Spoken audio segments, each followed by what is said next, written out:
Ben Sulayem se fait attaquer par un des clubs membres fondateurs de la FIA, qui est, oula, l'OANTC autrichien. Bon, inutile que de dire que voilà, je ne vais pas te dire le nom entier, hein, voilà, flemme. Hein. Donc c'est la FIA autrichienne en gros quoi. La branche autrichienne a averti que la FIA pourrait nuire à sa crédibilité si elle devait soutenir les modifications proposées par l'Emirati. Ça survient alors qu'une assemblée générale de la FIA à Macao de donner son avis sur plusieurs propositions que Ben Sulayem avait mis en avant. En mai, Ben Sulayem a d'abord présenté ses révisions pour l'organe dirigeant, qui comprenait d'exclure les potentiels candidats à la présidence de la FIA si quoi que ce soit sur leur dossier remet en question leur intégrité professionnelle.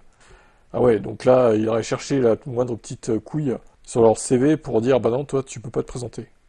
Des plans visant également à avancer la date limite pour que les candidats à la présidence déclarent leur candidature, ainsi qu'une augmentation du pouvoir du président pour nommer les membres du Sénat de la FIA, sont des propositions qu'il a annoncées. Waouh. En fait, il va être un dictateur de la FIA, quoi. En gros, c'est ça. Un dommage à la crédibilité de la FIA en tant qu'organisation a déjà eu lieu à travers des erreurs de gouvernance répétées et des manquements.